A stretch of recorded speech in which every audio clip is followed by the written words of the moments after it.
I'm Luke Summerhaze, and I love Hisuian Voltorb.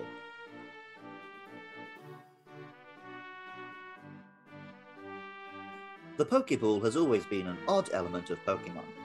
Do Pokemon shrink down inside a Pokeball as depicted in the Pokemon Adventures manga? Or are they teleported and kept in some kind of energy state as the anime seems to depict? Although it is still vague, Pokemon Legends Arceus does suggest that some version of the former is the case. Were Pokemon called pocket monsters because the Pokeball technology was invented? Or was the Pokeball invented because for some reason or another, Pokemon could already shrink down? Again, Arceus tells us that Pokemon have an innate ability to shrink when they faint. Then you add Voltorb into the mix and it gets even more confusing.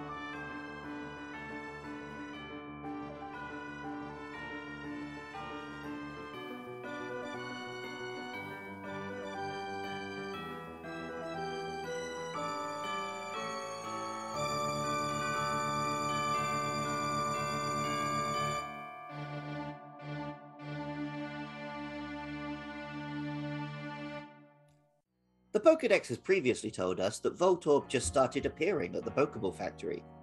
Since Pokemon Gold and Silver, we've known about the existence of a traditional, older version of a Pokeball made from naturally occurring apricorns. In ancient Hisui, these are the only available kind of Pokeball, and we see a grass and electric version of Voltorb that reflects this kind of ball.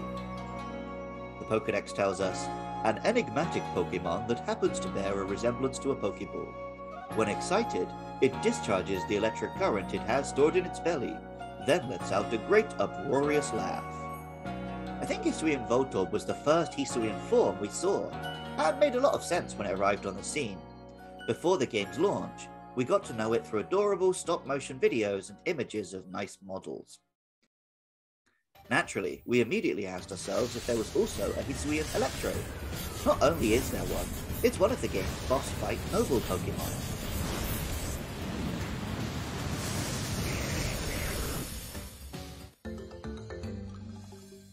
Hisuian Electrode continues the cool wood effect and more naturalistically carved design of Hisuian Voltorb. As a boss fight, it of course trades primarily in exploding in the player's face. The Pokédex tells us, the tissue on the surface of its body is curiously similar in composition to an apricorn. When irritated, this Pokemon lets loose an electric current equal to 20 lightning bolts. When a Pokeball makes a capture in Legends Arceus, a little firework emerges from the top.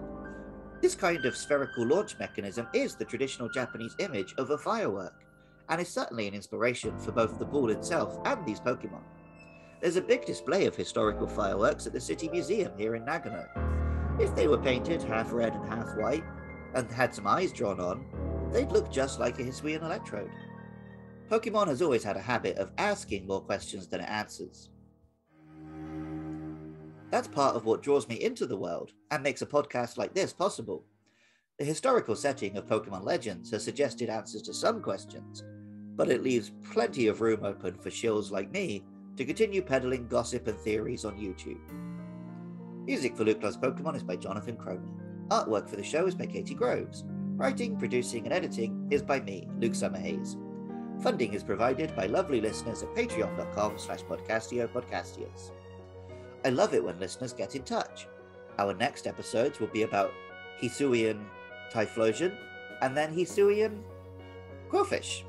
So please get in touch with your thoughts and feelings about those or any other Pokemon by hitting me up on Twitter or Facebook at LukeLovesPKMN. And even if you don't feel like doing any of that, thank you so much just for listening. I love Voltorb, and remember, I love you too.